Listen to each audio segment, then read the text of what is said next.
My name is Steve Assie, and I'm head of Canada for Thomson Reuters. In this series, I speak with leaders of the legal profession in Canada. I ask them how they've been successful and what best practices they have to share with other leaders. I'm joined today by Perry DeLise, founder and managing partner of Wildeboer DeLise. The firm started in 1993 with 5 lawyers. Since then, Wildeboer DeLise has gone on to become one of Canada's premier corporate securities business transactions law firms. Perry practices in the areas of securities, corporate finance, and mergers and acquisitions. He has been recognized by Legal Expert as one of Canada's leading practitioners in the area of technology transactions and global mining. Perry is originally from Sudbury, Ontario. He earned degrees from Western, Notre Dame, and the University of Ottawa before joining the legal profession. In addition to serving on numerous corporate boards, Perry is highly engaged in philanthropic and charitable endeavors. A small sample of his many activities include serving as chair of the board of directors of the Canadian Olympic Foundation, past chair and current member of the Sunnybrook Hospital Foundation, and co-chair of the Capital District Campaign for the Archdiocese of Toronto. Perry holds honorary doctorates from Laurentian University, Western University, and the University of Ottawa. Perry, welcome. Thanks for joining me. Well, thank you, Steve. It's an honor to be here. I never in my life imagined that I'd be interviewed by Thomson Reuters, so thank you very much. It's my pleasure. Yeah. Well, we're thrilled to have you, and I want to start at the beginning. I want to talk a little bit about your background and formative years. So as I mentioned in the intro, you're from Sudbury, Ontario. I know that you come from an Italian immigrant family, and that family business was a part of your upbringing.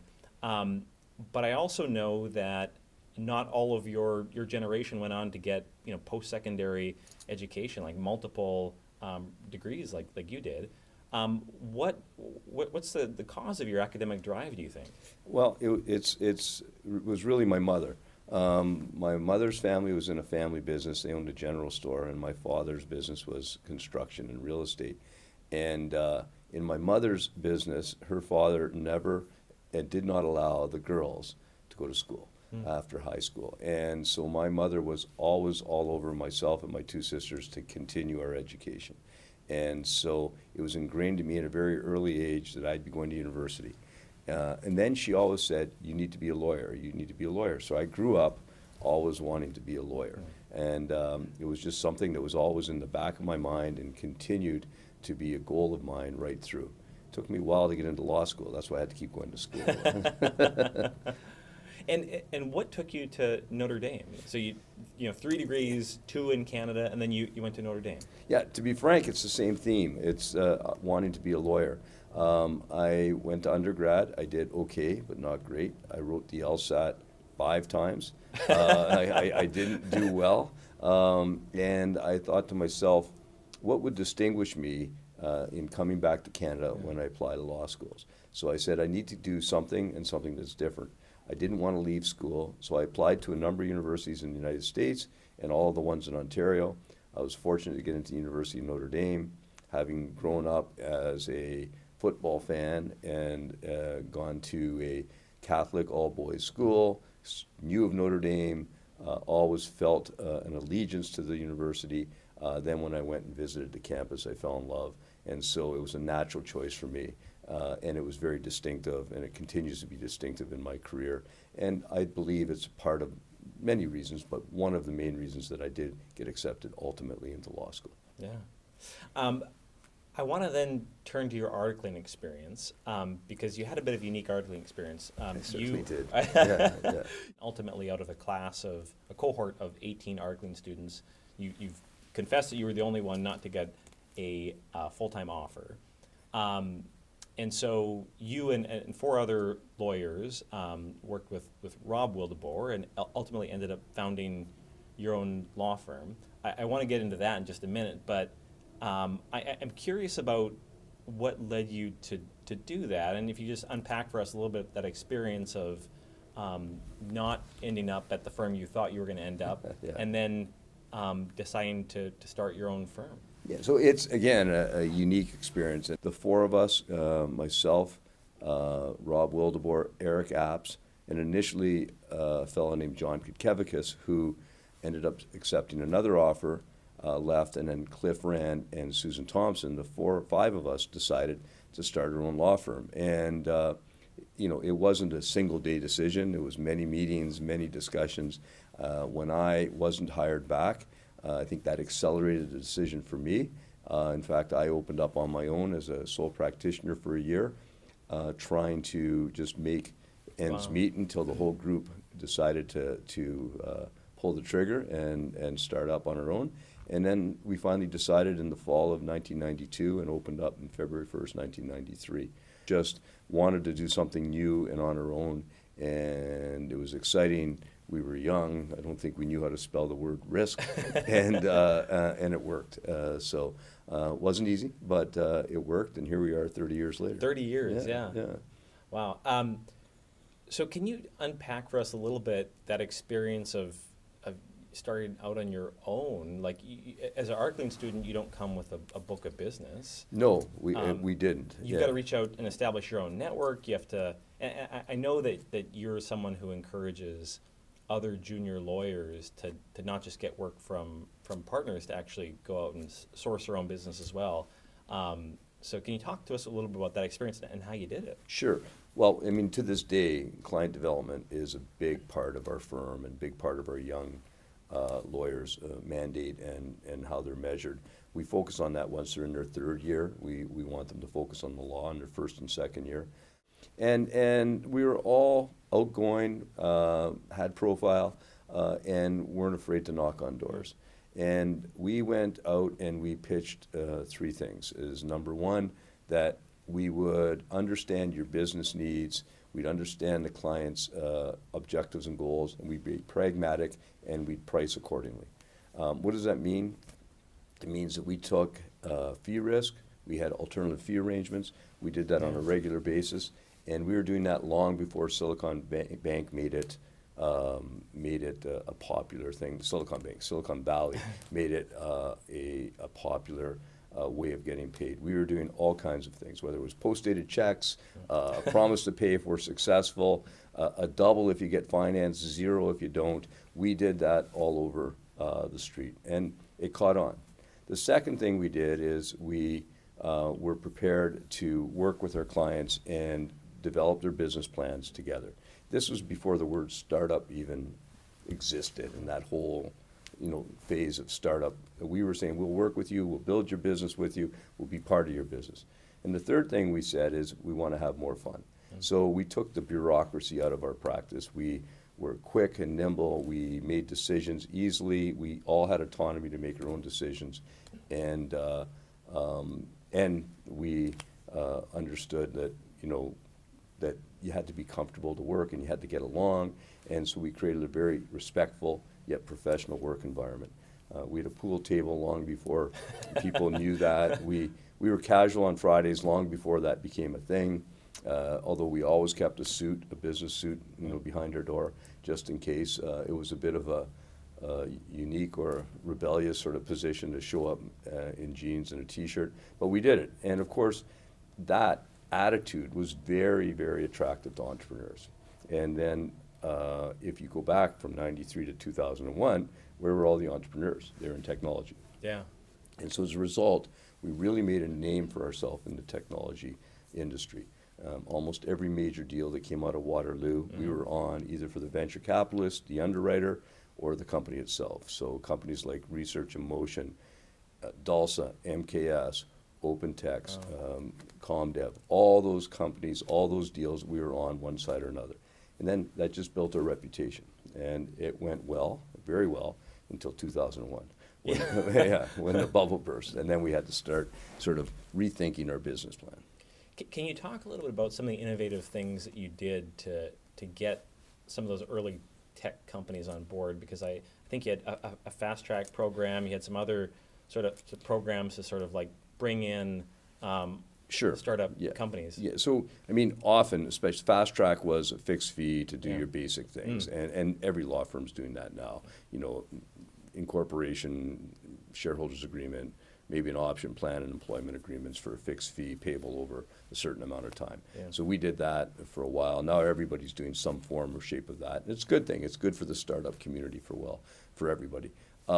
We were also very entrepreneurial again, as I said earlier.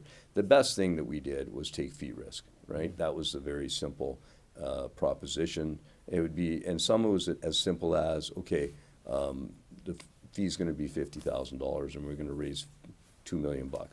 And we don't have the $50,000 to pay you. Okay, well then we'll do the work. Hopefully we get the $2 million. If you don't, you'll never see a bill. If you do, we're going to charge you, premium. And we did things like that in many ways, shapes, and forms. Well, if we only raise $1.5 million instead of $2 million, we're not going to have enough money if we pay you 50. Okay, well, we'll take 50 grand over 12 months, and and then that word gets out, and then it kept getting out. And now we still do that to a certain extent, less and less every day, because we're fortunate to have clients that can actually pay their bills on a regular basis. But we still take fee risk. One of the best ways we got into the underwriting world, the investment banking world, was by capping our fees, and that didn't happen. So you'd have a private placement or a special warrant private placement, which is popular in those days, and we'd say our fee is going to be X. So no matter what happened, that's all we charged was X. If we got it done quicker, we still charged X. If we took too long, we charged X. We lose money or make money, but we did that on a regular basis. And that was very attractive in what was then a very high-risk industry that people wanted to manage their costs. Yeah. So So fast forward, the firm today has a reputation as one of the preeminent business law firms in Canada. Thank you. Period. It's a very prestigious firm, and that's your specialty. That's what you do. You don't have a broader general practice. You're primarily focused in finance. Yeah. Finance. So corporate securities, tax, lending, structured product, fund formation, and commercial real estate. Those are our primary areas. And we expanded little by little by little. It started as a securities law firm, and then when the market died in 2001, there wasn't a whole lot of securities work, and there certainly weren't many transactions. So we said, okay, well, we need to now look at the other side of the balance sheet, which was debt. So we built a debt group. And then as debt, we built that out, we said, what's next? And then we said, well, real estate. So commercial real estate, because if you're acting for private companies, the bulk of their holdings or assets are generally in the real estate that they operate on. And that was always part of the financing, certainly in debt. I should say that from the very beginning, we always had a tax group. And now we're lucky we have 7 people in our tax group, which is a significant amount for a firm our size. And the reason we always did that is there are many law firms, and they're all great, that are corporate, they call themselves corporate law firms, but they don't have a tax group, and they rely on the accountants. And you just can't do a lot of the things we do, certainly in M&A and in cross-border transactions or in securities transactions, without a tax group. So we've always maintained a tax group. Sometimes it costs us money because we didn't have the flow and the business to justify it, but long term it's made a huge difference. What are some of your other key differentiators? Like when you sort of broke into that top tier of law firms in this area which you're in now, what were your key selling points? Yeah, well, thank you for saying that. I every morning I wake up hoping that we're in that top tier. I always tell our people and our friends, our clients, that our competition is the Seven Sisters, and that's what we aspire to be. Not the same way, but have the same level of professionalism and quality of legal services. There's not a moment in time where you break through. Yeah. It's like one deal at a time where you go out of your way to do a great job. You go out of your way to know the other lawyers on the other side. It's deal by deal, and you just build your reputation. I can tell you in the early years, I used to go out of my way to meet the managing partners, many of whom I still have a relationship with, of all the major firms, not just the Seven Sisters. And I'd call them up and I'd say, I want to come to your office for 10 minutes. And they'd say, okay. They wouldn't even know who I was. And then I'd go and I'd say, look, I'm Perry DeLeese, Will DeWard DeLeese. You may or may not know us, but I don't want you to bump us off a deal because you don't think we know what we're doing. And then I'd enter into a conversation, and some would be 10 minutes and others would be an hour. Depends on who it was. And I think doing things like that, and we marketed to the law firms as much as we marketed to our potential clients, because rising tides raises all ships, and we wanted to make sure that people knew that we had the competence and the excellence to be in the same room as those great law firms that we all know of in Canada. You talked about the pool table. Yeah. Your firm has a reputation for kind of a fun atmosphere. For sure. You do a lot of things with family, a lot of events with families. You have lockers and fitness areas in your office. You've got the pool table. Talk to me more about that fun culture that you've managed to cultivate at the firm. Sure. So I think that there is three founding principles of our law firm that leads to that. The first was we were going to be a business law firm and a business law firm only. We didn't quite understand what that meant, because when you open a new business, you just want the phone to ring or the emails to come in at this day and age. But we knew that we were just going to do business law. And it worked out, as I described earlier, with the technology kind of bubble that happened in the 90s. The second thing we said, we'd be less bureaucratic and more flexible than the larger firms. Being nimble, quick to make decisions, less committee-driven, more user-friendly for our clients, for our staff, for our lawyers. And the third thing we said, we'd have more fun. And now, what does that mean? But if you put those three together, business focused and entrepreneurial, more flexible and less bureaucratic, and have more fun, what you get is a group of people that want to do good and do well for their clients and still enjoy themselves every day, because we all spend a lot of time at work. So that's what we created. Now, when you say we want to have more fun, immediately you think of parties and late nights and all those sorts of things. And those things did happen, as it does in any organization. But what it has developed, and one of the reasons why we are business focused and we don't have litigation, is that everything in our office is about win-win. Win-win with our clients, win-win with the people on the other side of our deal, and to enjoy it while you go forward. It also extended to our environment. We've always put, having a respectable, honest, caring, and user-friendly work environment long before it's become a thing now in every industry, as it should. And we're proud that we've been doing that right from the very beginning. We had what we called the no jerk rule from day one. and if it didn't matter how successful the person could be, or how great a lawyer they were, or how great an assistant they were, or a law clerk, or whatever, if the person wasn't user friendly, if it was a jerk, they didn't last at our law firm. And so we've created a very respectful, fun, and positive work environment. It always can improve. We're working very hard on things like DEI, inclusion, is a big issue now, the diversity, as well as just the day-to-day challenges that have not been dealt with over the years. It's a big part of what our work environment is now. There's lots of room for improvement, but we have the attitude that we always have to keep striving to make sure it's a fun and friendly place to work.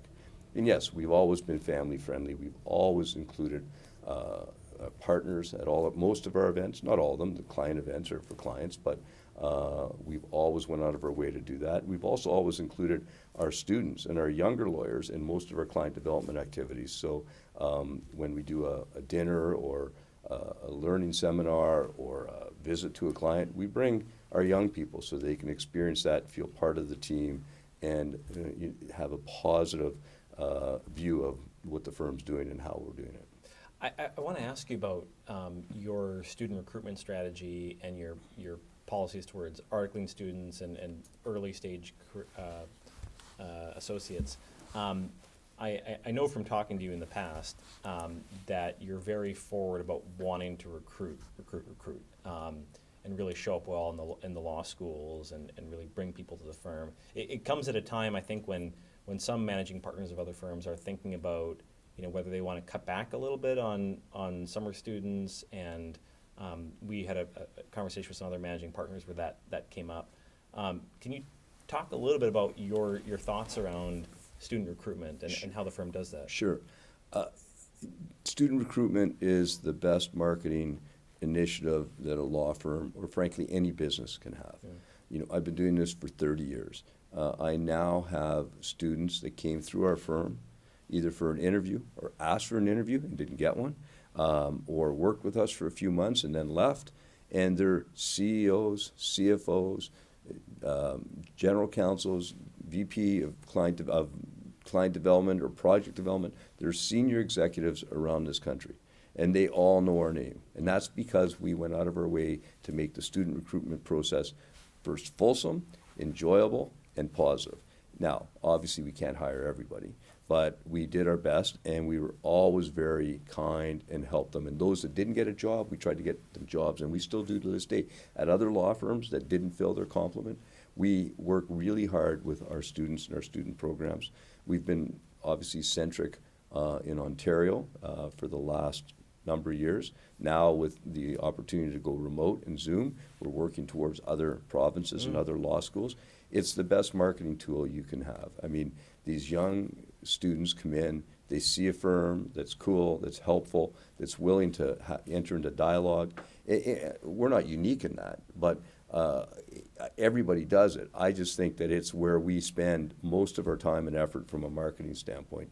And it's a joke in the office. Everyone says that's a student meeting. I always call it a marketing meeting because I think that, you know, and then we put the students on the best of files, especially the summer students, because they go back to law school and they're going from second year to third year, and they go back and they say, oh yeah, I worked on this file or that file, and it was so cool. And it was a front page of, not the newspapers anymore, but the first, and it was one of the ones on BNN or Thomson Reuters, I mean, whatever it may be, right? Like that's Reuters. Sorry, that is what we do. So we use it as a marketing tool, and it's worked for sure. I mean, we have students that are lawyers and professionals and executives around the country that know our name. Yeah. I'm curious if you just give us some of your thoughts on current market conditions. It's something I like to ask M&A practitioners, and what I usually hear is that public M&A deal activity is down a little bit this year over last year. But there's general cautious optimism in the market about market conditions. What are you seeing? So on the smaller private M&A deals, call it 25 million to 100, 150 million, we're busy. There's a number of those deals going on in our firm. And I'm surprised too, but there's a number of reasons why. I don't know specifically. My gut is that people are, there's a huge transfer of wealth and transfer of ownership, and people are retiring, and a number of companies were started and built 40, 50 years ago, and people are liquidating. Also, private equity's cashed up and looking for deals, so we're seeing a fair bit of that in the smaller deals. Private equity has come down to the smaller deals. We're not seeing a lot of large private M&A for sure, like north of a couple $100 million. At least we're not, but we're seeing a lot of activity in the smaller deals. There is no activity at all in the equity capital markets right now. When I say no, there's the odd deal, but it's nowhere like it used to be. It will come back. It always does. You're right, public M&A. Most public M&A now, at least in the mid-cap, small-cap area, are really restructurings to survive. And that's just is what it is. I mean, for sure, that there is just no capital available. So companies are joining together to get synergies, to put their resources together to continue to survive and live for another day. So we're seeing a lot of that. My gut is that, and I'm not an economist by any stretch, but we're going to go through this tough capital markets, public markets, probably through the end of 2023. And I always come out with new optimism either after Labor Day or after New Year's. And so I've been saying that for about 4 years now. So I think this is the one, though. I think this New Year's 2024. And if you look at it psychologically, I mean, I think people were still COVID concerned in 2022. People didn't know where the world was going. It got much better in the fall, a little late to make 2022 a great year. 2023 started very well. Then people played catch up, right? I mean, whether it's a wedding, a funeral, a birthday party, or travel, everybody was sort of doing all of those things since, call it the spring of 2023. I mean, this summer, I found that most people were out doing those sorts of things on a regular basis. And I think that we've caught up now. We have some calmness in the post-pandemic world. And again, I'm not an economist, so I'm not going to get into interest rates and inflation, but we all read the news and see the news. It feels like that's done and dealt with, and it's not perfect, but I think that we'll see a better market in 2024. Yeah. That's been certainly my hope. And I also think it's self-fulfilling. If all of us would talk that way, it may happen. Yeah. I like it. Let's get So that I out tell there. all my investment banking friends, just say it's going to happen, and it will. Yeah. So, two questions as we close. One, I'm curious about the strategy and vision for the firm going forward. It strikes me that that you're pretty happy where you're at. Like the firm is doing top tier work. I know just from being in the community that you get plenty of mergers, discussions, Sure. interest, and that sort of thing. But so far you've been very happy to kind of continue on your current trajectory. Are you thinking about considering to other practice areas? Are you thinking to expand to other offices? What's your strategy? Well, I mean, for the most part, we want to continue on our own. So the discussions about M&A really don't get much traction at our firm. We are approached. We're fortunate, and other firms are approached as well. We believe, under the current leadership, that being a corporate finance law firm is unique and special. As far as I know, we're the only firm that competes with the Seven Sisters in that chosen area of law in an effective way. We certainly punch above our weight, and we're proud of that, but we don't take it for granted. Every year we consider whether we want to inch down the litigation road, whether we want to be closer to a full-service firm. We consider it, and there's good reasons to consider it, and who knows, we might. But it's an evolution, it's not an event, it's a process. I would say, as far as new areas, we now have a very buoyant sports and entertainment practice. And that's something we've been working on we started it during COVID, right before COVID, so it's a very social industry, so it was very tough to get it going during COVID. But now we have a number of contacts and a number of people in those industries, so we're getting traction there. That's not really a type of law, it's more of an industry, right? Like real estate's a type of law, it's also an industry. Sports and entertainment certainly has some nuances, but it's about contacts in that industry. And so we're working towards that. We're working harder on our structured product and fund business. We've got a small piece of that world. We need to get more. So there's lots of work yet to do within our chosen industries that we practice in, and I think that we will consider growth as growth happens. We don't measure our success by the number of lawyers or our revenue. We measure it by profit, of course, like every business does, but also brand name and reputation, and doing things like this and being honored and lucky enough to be asked to do this.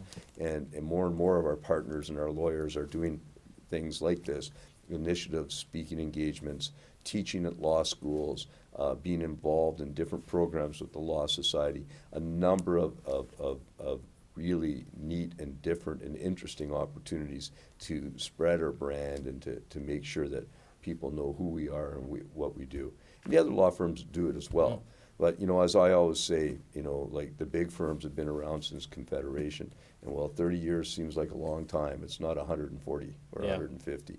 And, some of the relationships that those firms have go back to, the start of Canada, right? Yeah, and exactly. And so that's our competition. And, it took us 25 years to get on the approved lists of two of the banks, right? That takes time. And understandably, because these age-old institutions have been using the large law firms for a long time. They're comfortable, they're confident, and they're very good. Our competition is very strong. So it takes time to, we start knocking on the door, then eventually it gets open, and now for our next set of lawyers, it's for them to walk through those doors. So, speaking of honors, that gets to my final question. You've got a lot of honors over the years from your all of your charitable and philanthropic initiatives. I mentioned a couple of the charities that you support at the start, but there's a very long list of charities that you support. as we close here, I just want to ask, which ones should viewers of this program consider supporting that you think are worthwhile? Well, I mean, there's no bad charity, right? It's what drives you, whether it's, you know, serving food at a soup kitchen, or helping the homeless get off the street, or fundraising for a large hospital or university. For me, my interest, my passion for charitable work has always been education. And I believe that education is a great equalizer. And if you educate people, eventually they will solve the problems of the world. So I focus on education. And my initial work in charity was all with Western, it was then University of Western Ontario and the University of Notre Dame at the very beginning of my career. Then it expanded to the University of Ottawa as I became more connected there.